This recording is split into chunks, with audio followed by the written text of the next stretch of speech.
Welcome everyone to the American Organization for Bodywork Therapies of Asia, July 2021 Connect and Learn webinar with Leta Herman presenting on Taoist alchemical healing. I'm Brian Scow, communications consultant. Behind the scenes is Wayne Mylan, managing director, and taking Q&A is Matthew Swigert, communications director.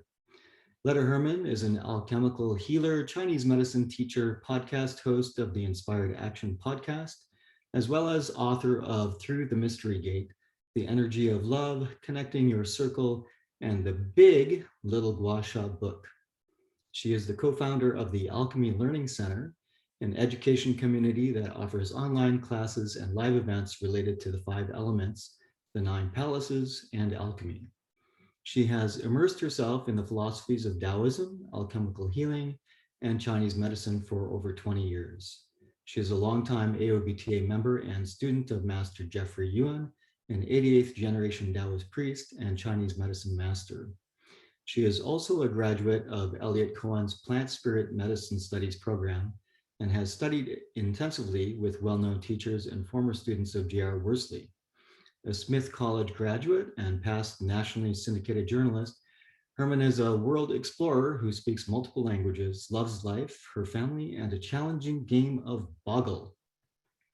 With that, I'll hand it over to Leta. And you want to unmute yourself.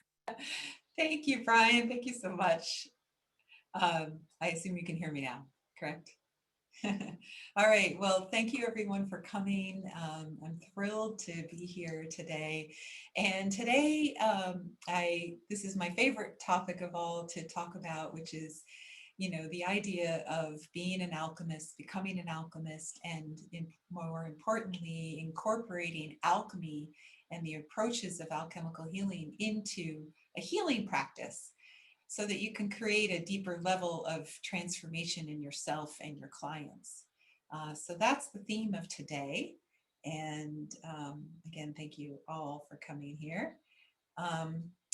Okay, so what is alchemy is the first item on our agenda. And we're going to tell you a little bit about the history of alchemy, the various methods that people use to do alchemy in historically.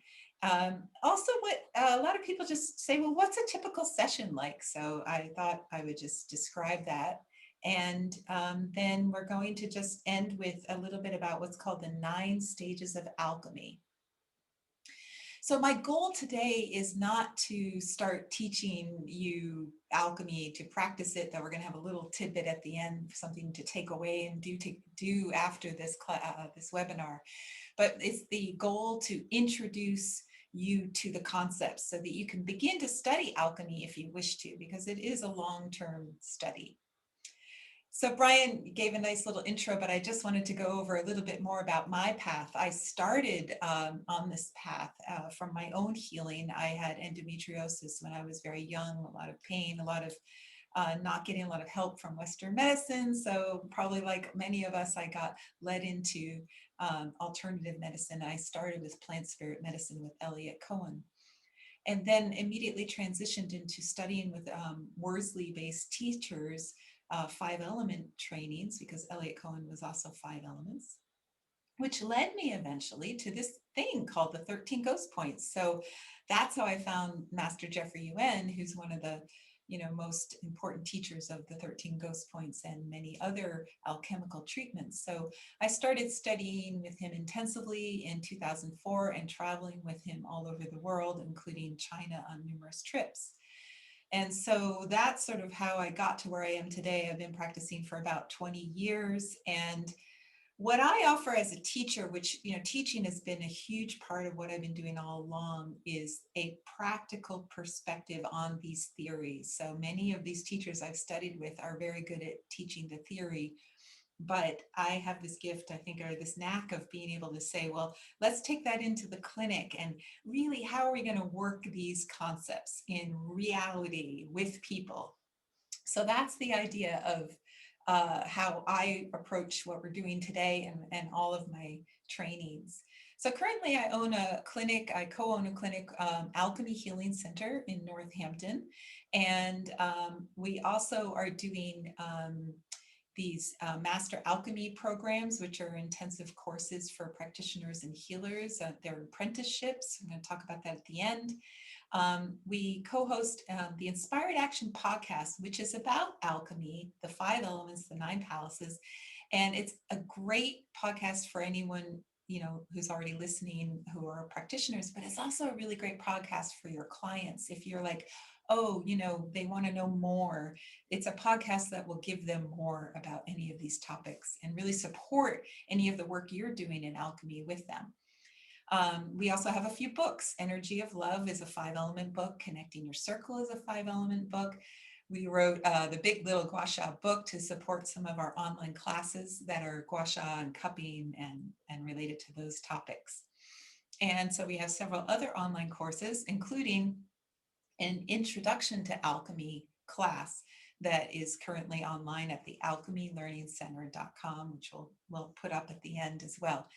And we have published other people's books, including a book on Tibetan medicine called Healing Anxiety by Dr. Mary Ryan, which I encourage anyone who's working with anxiety to check out, because the Tibetan medicine approach is really fascinating for all of us bodywork therapists.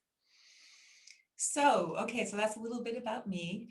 And before we begin, I just wanted to start with this quote by Claude Laure and Elizabeth Rochat de la Vallée, which is, you must first have a deep understanding of your own life before pretending to know life in another, especially the disturbances in the development of life in another. And it just reminds me, I just got off the phone with a potential new client who was just saying he's having such a hard time communicating with other people. And I said, well, you're probably the water element. I could hear it in his voice and the way he was behaving. And the big question was, is this normal for him because of the awkwardness of being water? Always has, some social anxiety potentially, or at least social awkwardness. Or is there some trauma that is influencing him and disturbing him at a greater level than his own authenticity? And that's a lot of question of how we begin alchemy. What part is that true essence of the person that is already there, and what part is the stuff that doesn't belong there? We call it shui qi, evil qi, things that came from trauma, things that came and disturbed the Shen. So the Shen spirit. So, the person's living this normal life, and then boom, that thing happens, and now there's a disturbance. And so we're constantly trying to evaluate, are we working with someone who's already like totally in their authentic self and they just need to evolve and move forward? Or do we first need to do some clearing and get back to a blank slate? So that's a lot of what we're going to be talking about today. So what is alchemy? It's a great question. So I like to think of it as, if we look at the metal gold, gold doesn't ever corrode or break down. You can literally bury it in the ground and then dig it up thousands of years later, polish it, and voila, it hasn't changed a bit. And you put other metals like lead and all sorts of other metals in, and they corrode, they break down. And so the idea is we are like gold. We just don't know it. We think we're the lead. We think we're going to grow old, decrepit, and die. But the alchemists believe that we're like gold. We just have to understand that. And that was the sort of the driving force behind a lot of alchemy. So I like to also say it's the exploration of the mystery of life, of other dimensions, of all things that are and all things that are not in this reality. So alchemy is also synonymous with transformation, but a better word might be transmutation, which means there's an element of some kind of magic put into it. You think, here's a transformation. You go through this linear path. You go from this to this to this to this, but transmutation skips, it mutates, it goes faster than normal evolution. So alchemy is, how can we kind of move along those lines instead of a slow, methodical way of transforming? It's not for everyone. Alchemy is definitely not for everyone, but anyone can do it. And that's a long theme in alchemical circles, because the 8 immortals are specifically those 8 people, because there was one of each kind of person you could imagine. There was a woman, there was a man, there was a poor person, there was an old person, there was even a transgendered person, or I should say non-binary gendered person. So, you know, all possible people were part of those 8 immortals, meaning anyone could become immortal. So that's sort of this idea behind alchemy. Many of the alchemists were actually trying to become physically immortal, be like gold, never break down or decompose. So that's the idea behind alchemy. And alchemy takes time to learn before you can begin working as a practitioner with others. And I always say it's a journey, not a race. So for some of you, you're just beginning. You're at the start of that alchemical journey. Maybe you're just thinking about it. And others, you've already gone far down the road. Brian, before we began, was just reminding me that many of our people here have been practicing for 20, 30 years. So we're all wherever we are on the journey. And so it's just an opportunity to look deeper inside and to move along further. Now, alchemical healing specifically, when you're working with someone else with alchemy, the main ingredient that I'm going to talk about today is what it's like to work in the void. And I'm going to explain what that means, but it's a very important component to alchemical healing because it's that magical component. So I'm going to explain a lot more as we go on. But we're going to be also focusing on the perfection of each person that we're working with, not their illness. And for those of us who've been doing this a long time, you know, people come in with this illness, that illness, and so we're treating the illness. And instead, we're going to treat the perfection that's already there, the gold underneath this feeling that they're decomposing, and seeing the gold that's already there, helping the person see the gold that's already there, which is that perfection. So, you know, we're asking ourselves as practitioners, why is this person walking through my door today? Is it really the elbow? You know, they came in and said, oh, this elbow, you know, but no, what's the bigger picture? Are they here to do something transformational? Are they here to do alchemy? And for some, it's just the elbow. And for some, it's just an excuse that got them through to come through your door.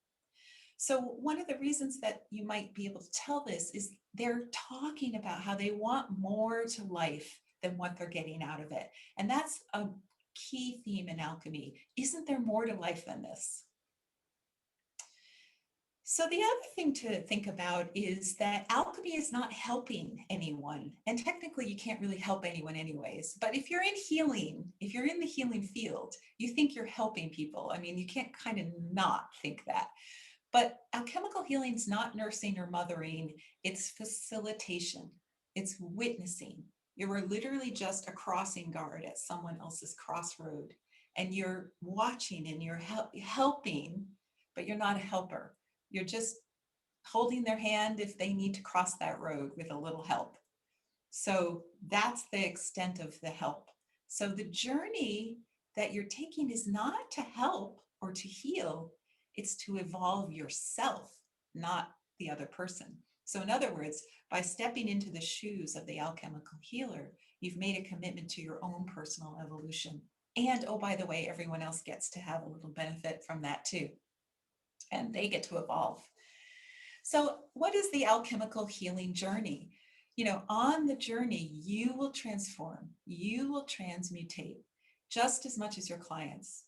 And also, it's important to remember you really shouldn't be working with clients further along than you on the alchemical path. And I like to say it doesn't have to be a linear path, but a group of really smart ancient, you know, alchemists said, hey, guess what? If you do this thing before this thing, the second thing works better than if you did it first. So they kind of outlined a linear path. There's no right or wrong in alchemy, but it's a very smart path. It's one that has worked and it's tried and true. So if you look at that path, and I'm going to describe it at the end, that's the 9 stages of alchemy, then you kind of need to be patient and work with the people who haven't done the work you've done, and then wait to work with someone who's moved further along than your own journey. So you enter this void and you do it with no desires. You don't want to prove something. You don't want to accomplish something. You don't want to like heal this person, no agenda, and you don't expect anything or any outcome. So if someone comes in after a treatment and says nothing changed, you should have like no reaction. It's like, oh, okay, is that so? Tell me why you think nothing's changed. I had that happen just the other day with one of my apprentices clients, and we were both there, and she came in and she said, well, nothing's changed. And I always say it takes 3 months for a lot of these treatments to work. So it had only been a week, so I didn't worry about it. And she said, nothing's changed. I said, oh, well, what makes you think that? And she started to tell me, and then she said, oh, but I did this thing. And she goes, I would never have done that thing before, which is tell someone basically spoke up for herself. And it was huge. And so I think by the end, she realized something had changed, even though it had only been a week, something big had changed. And so a lot of times people can't articulate those changes in the beginning, but as they kind of move forward in the habits of their life, the habits of always not speaking up, suddenly break free and they start to speak up, and that's this person's path, then it's like, oh, that is a huge change, but it takes a while to understand that change. So the benefits of alchemy, number one, are to release the baggage of this lifetime. Just as we grow older, we just have more and more weights that we're carrying around. And so it frees you from the influence also of past lives. Now that you were born with, and it sort of manifests throughout your entire life. But what if you could just no longer be influenced by those past lives, or even the genetics of your family, the legacy of the family being passing down traumas, for example.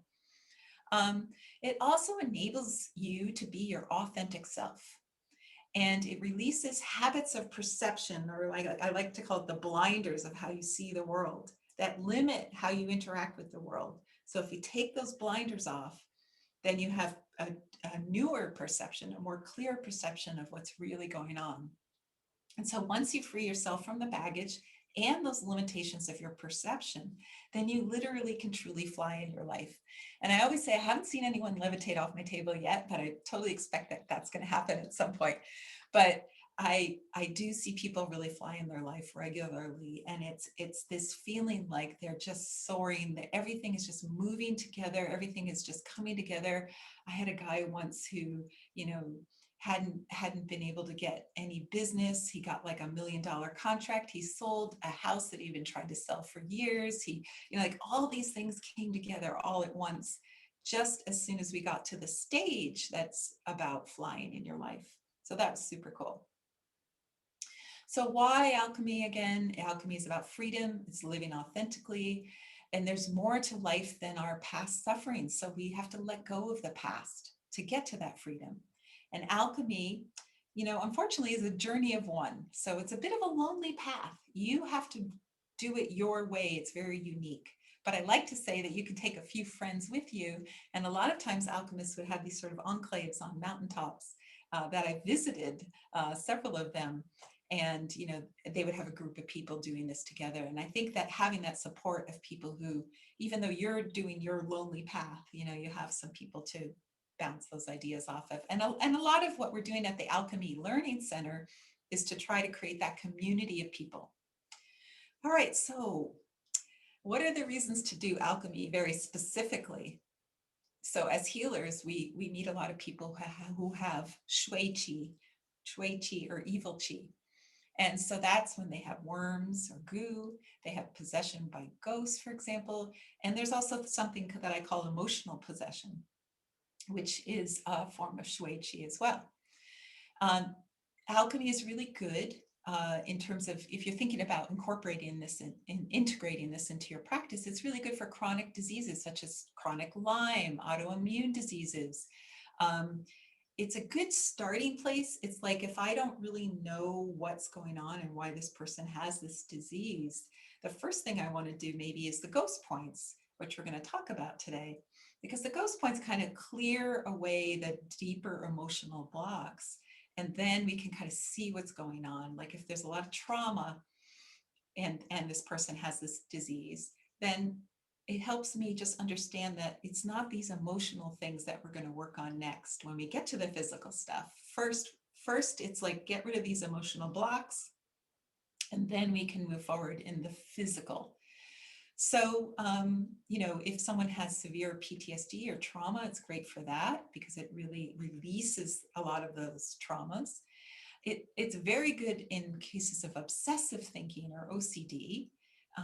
In fact, the ghost points are really, number one good for obsessive thinking. And most importantly, at the end of this talk, we're going to talk about the 9 stages of alchemy, which is about your authentic self, not all these yucky things. It's about how do I self-cultivate? How do I go through my own personal evolution, my own personal transformation? And so those steps to move in that direction. So like I said, anyone can be an alchemist. All right, so the question is, are you? So the alchemical practitioner, first needs to be an alchemist. So if you're interested in these ideas, if you're interested in approaching things from a very deeper level in terms of what is the source of the problem? What is behind why this person has an illness? What are the emotional, psychospiritual reasons why this person is unwell? And so in order to do that, first, you need to be an alchemist. So you need your own self-awareness and your own self-cultivation. And it's also, do you want to transform? Some people don't want to transform. They're desperately trying to get back to the place they were. So that means they don't want change. And so if you feel that way, that's okay. No judgment. The question is, do you want to evolve in your own life? And I imagine a lot of people on this call are here because they do. And so it's about your self-discovery, identifying who you are. If you don't know what element you are, then you should, come to one of our talks on the elements. And we have a lot of material on how to identify people's elements from how they walk, for example. You can send me a video of your walk and I can help you understand what element you are. So understanding your elements will also help you understand your 9 palaces. The 9 palaces help you balance your life and sort of all the aspects of your life. And so then you can begin to really develop a self-cultivation plan. And all of this is the reason to do alchemy with others as well as yourself. So in general, normally human beings aren't self-cultivating. I like to think of us as wild gardens, that have sort of gone to seed. We're just all over the place, and there's nothing wrong with that. We're chaotic and beautiful that way. And then if we want to cultivate our garden, if we want to start, making it, more beautiful, it's not more beautiful at all. The wild garden is one of the most beautiful things that can be. But if we want to start self-cultivating, then we become sort of not normal humans. We're doing something additional. And so that means that we're no longer just focusing on our survival or trying to be happy with our external forces around us. Instead, we're focusing on the internal and trying to be happy within. And so, these are all concepts we've all probably been introduced to through, Buddhism, Taoism, meditation, all of those things. But in terms of alchemy itself, it's really about understanding that not everyone wants this. Many people don't want to self-cultivate. We want to go home and watch Netflix, go to bed and repeat, rinse and repeat. And there's nothing wrong with that. That's a wonderful way to live. And if you're happy, fantastic. But if there's more to life than this, if that's this phrase that you feel like, wow, there's something more, then you might be an alchemist. So I like to say, are you a little boat being tossed about on the sea, this way and that? Here's a good thing coming my way. Here's a bad thing coming away. This is good. This is bad. This is right. This is wrong. But you don't feel in control of it. If you want to be an alchemist, then what you're going to be doing is adding a rudder and a sail on that boat so that you can master your life. You can become a wizard of your own life. And that's sort of the idea of being an alchemist. So without alchemy, just people you meet who have not traveled this road at all, we're often going to see people who are weighed down by the past. And that means they can't be free to be themselves. Many of us are in this situation. Many healers, people on this call, you may feel that way, which is totally fine. Like, we all start where we're going to start. We all are where we are. There's no judgment there. But this feeling of being weighted down, that's the first part of alchemy, is how do we release that? How do we get rid of that baggage of this lifetime? It's just, the number of years you spend in this life, you're going to probably accumulate more and more baggage, and you have more and more need to release it. So, and the question is, without alchemy, then the ways of how people interact with the world become more and more limited. In fact, aging itself is simply the inability to perceive the world outside of those blinders more and more and more. So our life becomes more habitual. And then we get aches and pains because our body doesn't want to move out of that position because we're so habituated to certain ways of being. And that's aging. So that's why, you can live to be 600 years old if you truly want to, because once you understand alchemy, then you can theoretically do that. So, without self-cultivation, you might not want a desire to know more. You might not want to seek more. You really want to stay in just a static state. And many people who come into your practice are going to be like that. And it's important to honor that and not push them into alchemy, because they're not asking for that. Maybe someday they will be, but they aren't. So just a quick history of the alchemists. One of the most important alchemists is Ge Hong, and I traveled to his house and his mountain in China with Jeffrey Yuen in 2016. And Ge Hong is kind of the beginnings of a lot of this. There was lots probably before that, but this is one of the more significant people because he wrote a book that's very challenging to read, but and he did this through elixirs.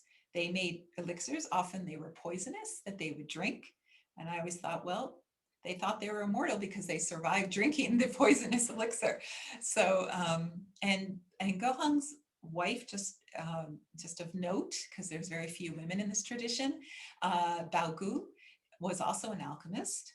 And she's interesting to me because we saw her moxa gardens hidden in the mountainsides, and particularly there's a Nobel Peace Prize winner recently, a female from China, the first female Chinese person to win, who went to the same mountain where I'd been, where there are plaques with her recipes on it, and one of them was for malaria.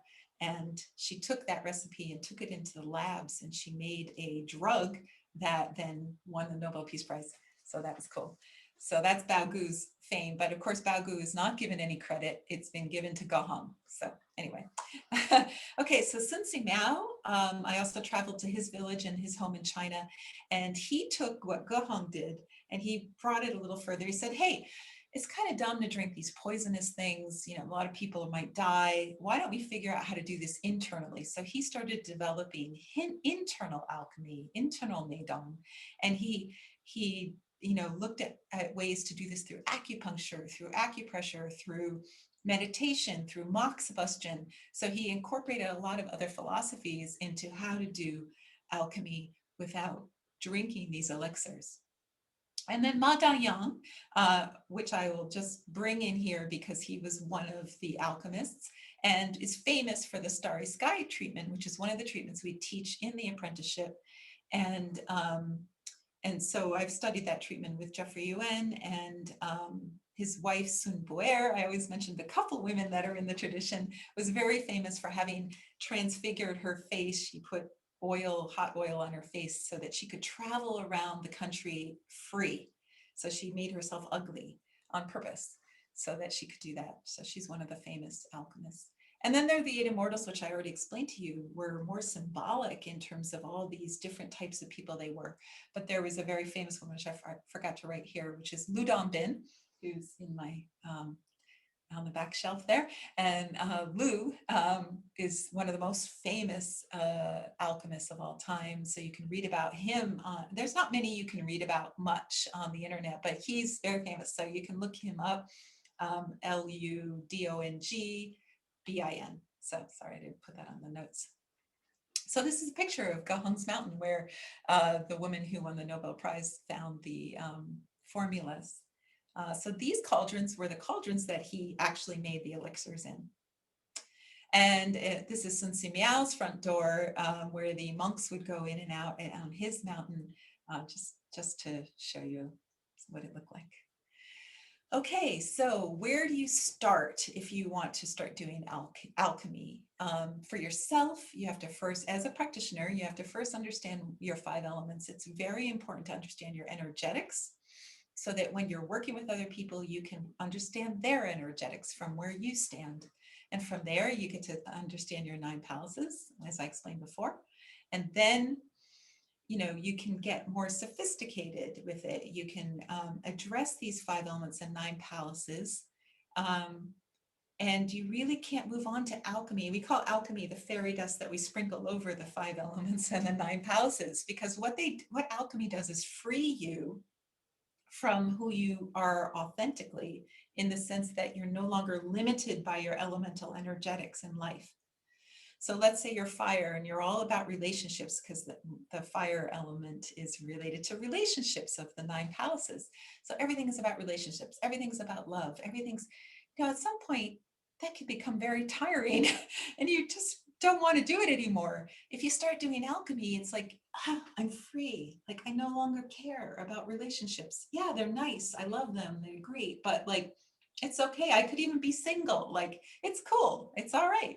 So as an alchemist, you get to kind of leave what you were born with behind. And I just want to say, as a practitioner, a lot of what I'm teaching is a tradition. And it's nice to have people to follow in their footsteps, but technically speaking, they invented alchemy, and you can invent your own alchemy and your own points and your own understanding and concepts of alchemy. There's no right or wrong way to do it. And I think any alchemist would agree with that.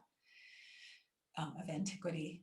So there's no one way to do self-cultivation. There are many, many ways. It's just what's your way.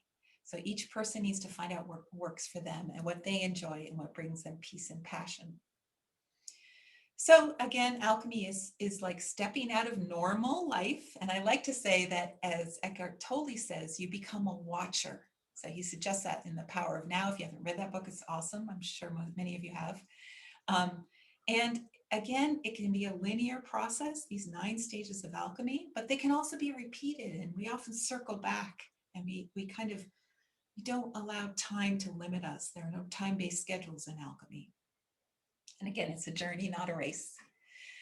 So, as an alchemical healer, you must experience your own healing in order to treat others, and you go through many huge realizations about yourself in each treatment. And you and the patient go through it together. So you need to do this. You need, for a person to evaluate whether one of your clients is ready to do this, you're evaluating, are they sincere? Are they willing to change their life sincerely? Are they centered enough in themselves to see their lives as being different? These are challenging things. A lot of people can't handle this. And are they willing to do the work to change? Or do they want you to just fix them, do something for them? So these are all concepts to think about before doing anything like this. And another quote from Claude Lahr and Elizabeth Ruscha de Valle, or a paraphrase: diagnosis requires the presence of the spirits in you, and the presence of the spirits is due to your inner connection to your own life, not them. So it's important to think about that. So the traditional methods of alchemy, there were really 4, and there still are. There are stone medicine elixirs, like Gahung did, but those are dangerous and unpredictable.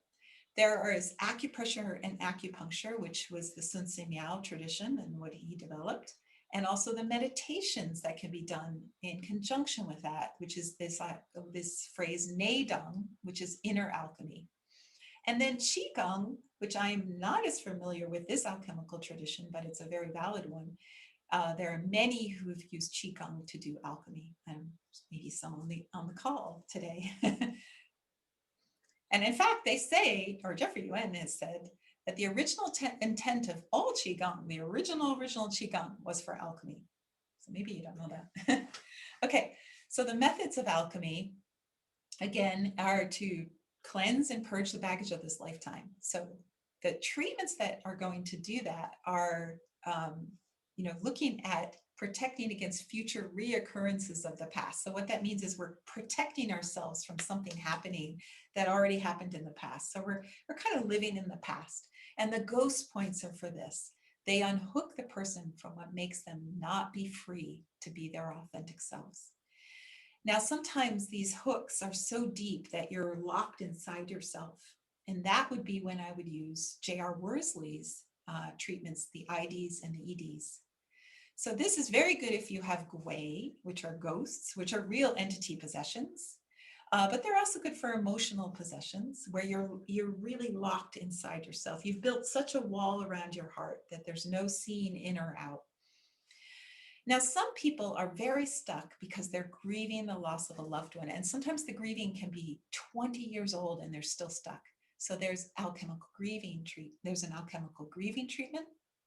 There is the 9 heart pains treatment, which is for deep loneliness and addictions that come as a result of that.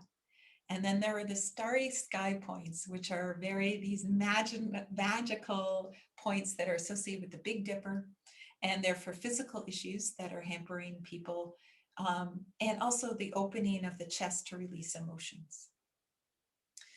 So when we are doing alchemy, what we're doing is first clearing this shui qi, this evil qi. Then we're putting back into balance what is out of balance. Then we begin the self-cultivation and the 9 stages of alchemy. So a lot of these first steps if you're clearing things that have been there for a lifetime, can you really expect an hour to be enough time to completely change someone's life? I don't believe so. And years ago, when people were studying with J.R. Worsley, he was doing IDs and EDs in an hour session. And it just seemed implausible that some of these sessions were going to work within an hour. So I was trained and started working longer and longer amounts of time. So at this time in place where I'm working now, I'm working with 4 to 6 hour blocks. So really I'm putting the whole day aside for a single person. And I'm saying, there's no time limit here. Let's just do it till it's done. I mean, occasionally it's 7 hours, but most of the time it's within that 4 to 6 hour block. And after the treatment continues. It's just that we've finished the points that need to be done and already something has shifted inside, but then they continue to shift over months and months. Now, those shifts can be very hard for some people, and that's why we don't do the points 1 at a time or 3 at a time in 1 hour sessions, because if we do the treatment in little blocks, which, for example, the ghost points are often broken down into little blocks, and that can be very hard for people. So the exception is earth people love to do it over time because they love to do hard work and they love self-realization. So it gives them like months to do these treatments. That's very rare that I do it that way. So the solution is, again, these protocols that are 4 to 6 hours long. They're much more effective and easier on the client, and they can help a person release something that's been there for many years. So how do you decide which treatment? So first of all, there are these shui qi treatments. There's something really fundamentally not right with the person's true qi, and you can sense it. So then what is it? If they have a block in their heart, which we also can say in their yi, the spirit of the spleen actually, or their identity, that means they can't access themselves. So I always say, can you access yourself? And they go, no, but I don't know what that question means, but no. So they can answer the question.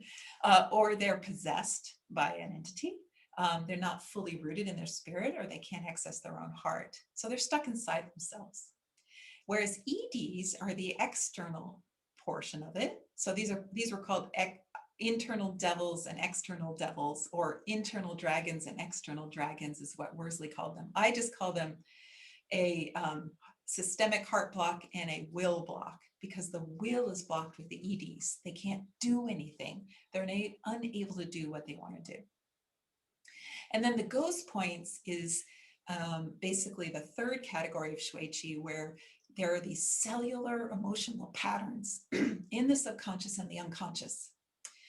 It can be like obsessive thinking. It can be like, oh, I've been cursed. It can be something that just haunts them from the past, like PTSD, and they're hooked into it because they had an opening for it.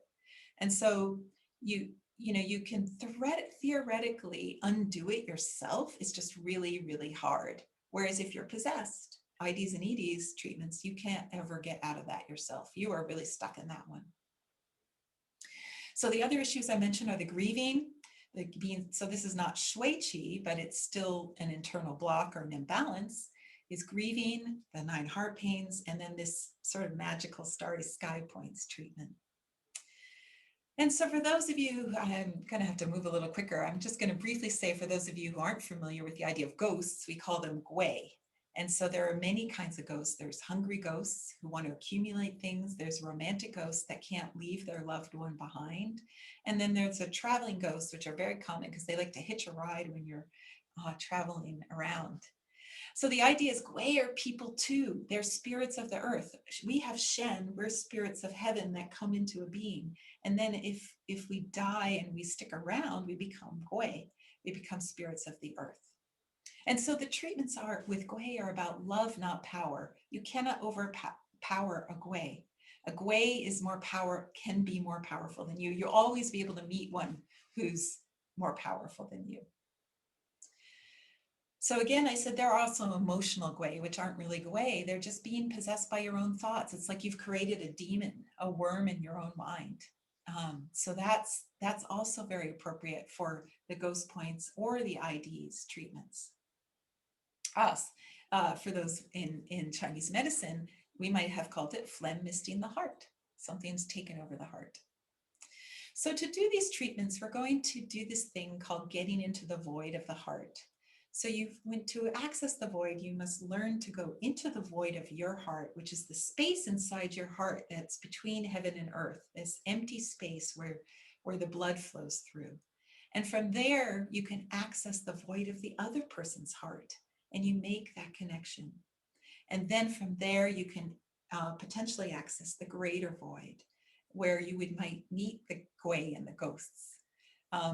So for those of you who know Chinese medicine, this is the difference between the little Shen inside your heart, your Shen, your spirit, and the big Shen is sort of all beings accessing that. So that's the greater void. So when we do the apprenticeship, we talk a lot about how to get into the void. So what's a typical session? So a typical long alchemical treatment, these longer sessions, use a vibrational technique with a needle or a finger on points. So you're shaking something up that's very deep. So that's why it has to vibrate. And we're also encouraging the clients to share what's coming up for them. We don't want to talk about lunch or something unimportant, but we want to allow things to surface. And then I say the heart needs to speak. So a lot of it almost looks like psychotherapy, but it's not. It's just really being present with that person's emotions and feelings about what's coming up. We play music. I have 20,000 songs that I shuffle randomly, and we call it the Divine DJ. This is a huge part of the treatments because they really evoke a lot of emotions. And a lot of times, if we have someone who's not very communicative about their emotional states, the music does it for them. And it's kind of mind-boggling what comes up. I wish I had more time to tell you some stories about that. There are no time restrictions, as I said, and if you're an acupressurist, then you are the needle. Your job is to get into the void where the magic happens, and you become the needle. So follow-up treatments are very important. I incorporate them into the cost of the treatment because it's so essential that they come in the next day, especially if they're struggling, or within a week if they're not really having a tough time and they're doing this treatment. And it's about helping the person be their authentic self. So if you know acupoints, I often do source points in these follow-up treatments. Not the only points I do, but a main focus of the next treatment, the follow-up treatment, is the source point of the element of that person. All I'm saying is be you, be your true chi, be your authentic self. I also make sure there's no aggressive energy from a 5-element point of view. I call it chaotic energy. And if you haven't been trained in 5-element and want to take a class on that, we have that on the Alchemy Learning Center as a class. And, of course, we would treat blood and qi deficiencies or excesses and any glaring physical issues in the follow-up treatment. So I told you a couple stories so far. I'm trying to think if there's any other, a really fun one, interesting one is a woman who had a very sudden unexplained psychosis and was hospitalized. I was called in by her friend, her roommate, who believed that it was a gui.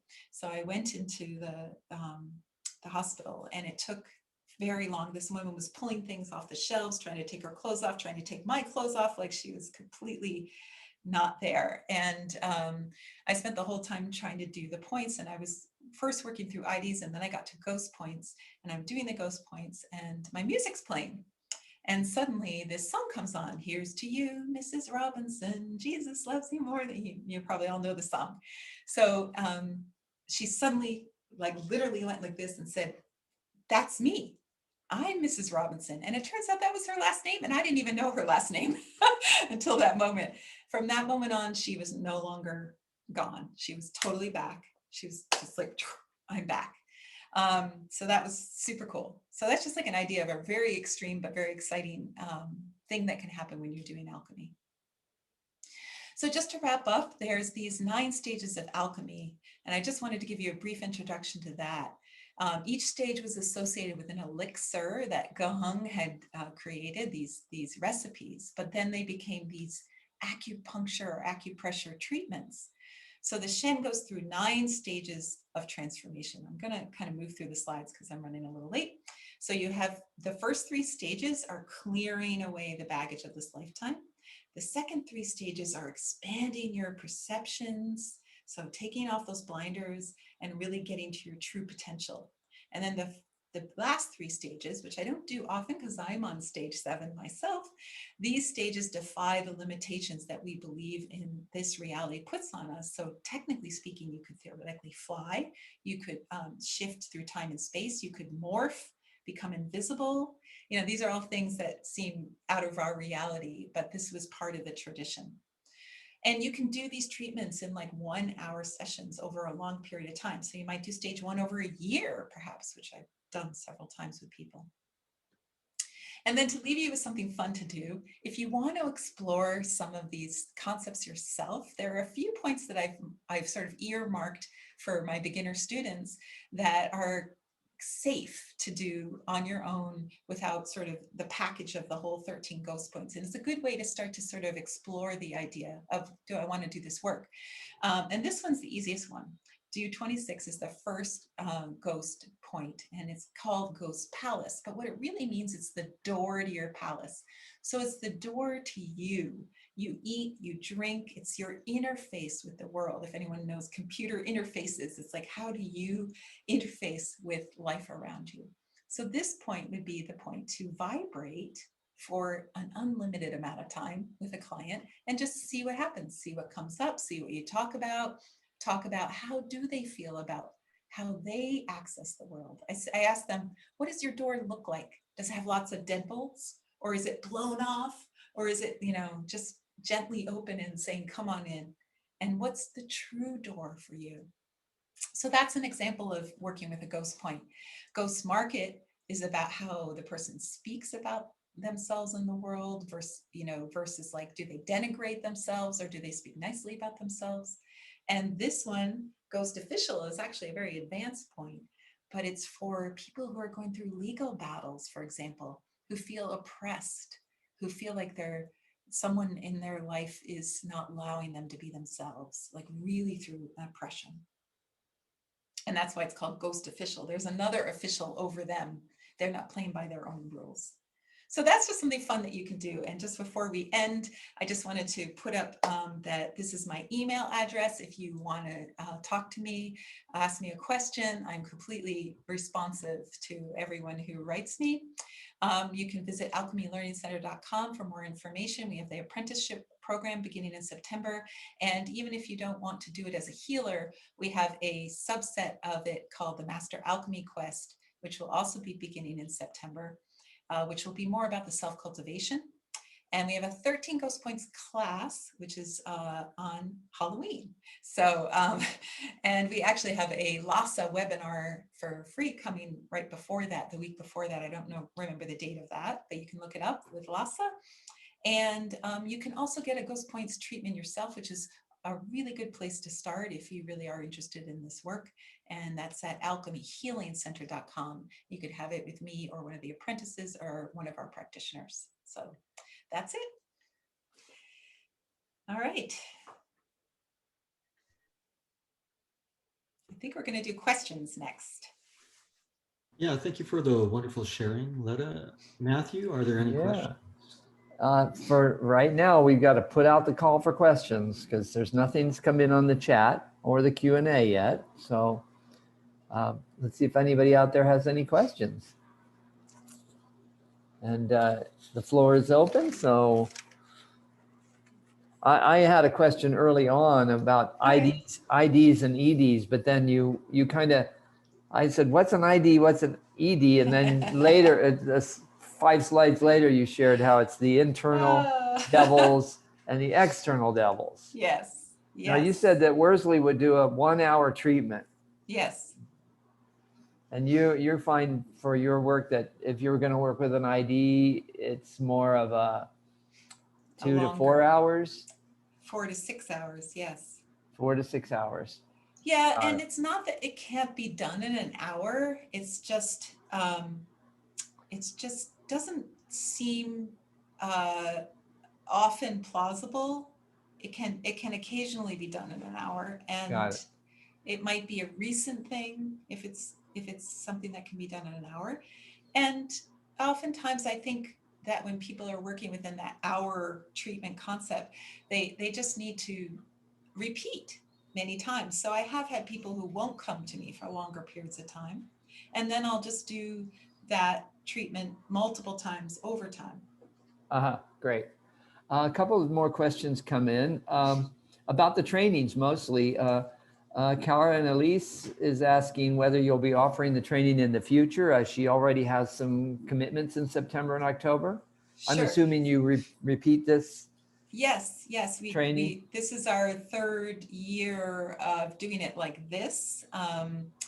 We've been training this for many, many years. But yeah, and also if you're not going to start right in September or October, there will be replays that'll be available. So you could talk to us about whether or not you'd want to come in a little late. Great. And can you recommend further reading, she asks?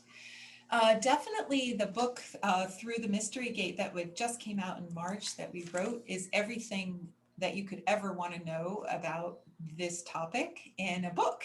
So in terms of like really trying to understand what this is about, it's not a training book. It's really a deep dive into what it's about. Okay, great. And so maybe we can post that link for that book for the people. Okay, good. Ninetta is asking, what's the difference between the apprenticeship and the quest? The difference is the apprenticeship is for healers, anyone who wants to do this in their practice, and the quest is for just you.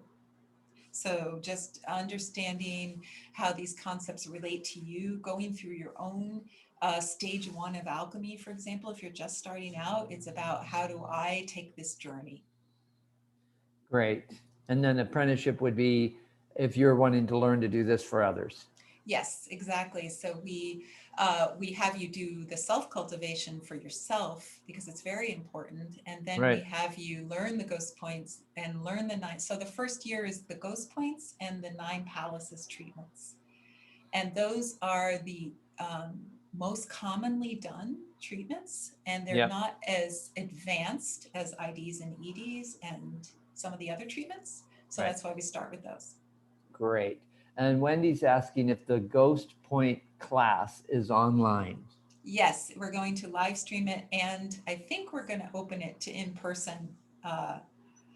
It looks like we're going to be able to do in-person classes, so hopefully we'll have a small group present live as well in Northampton, Mass. Okay, so there will be a small group that's live, and then you'll be streaming it. Yes, we'll have the live stream running. Live stream will be running. Okay, great. It's interesting. That's mostly the questions that have come in right now. Okay.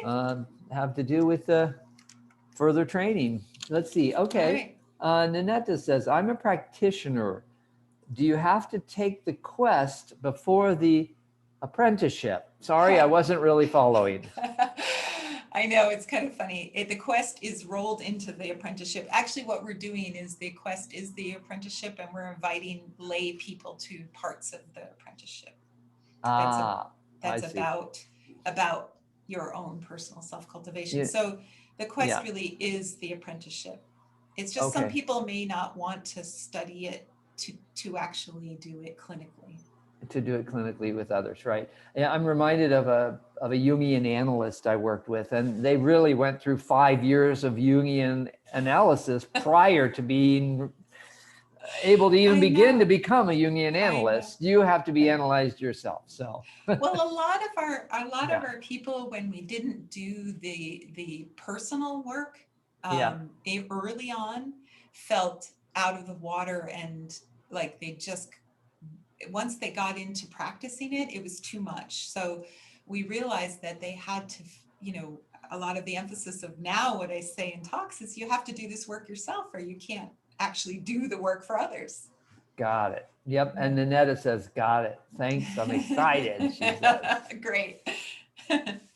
Yeah. Excellent. All right. Okay. Well, I think that's a wrap on the questions. Do you have any final thoughts that come to mind for you that you want to share? Or was that last one it? Well, I really rushed through that end slide, and I thought I could just say a few more things about this idea, because I think sometimes people just getting to know what I'm talking about, they have to have an experience of it. So I was talking about doing this point, and even on yourself, you can do this point.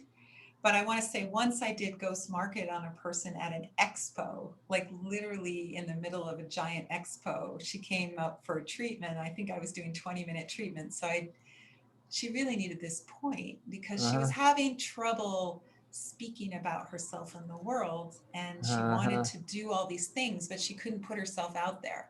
So I did this point for 20 minutes.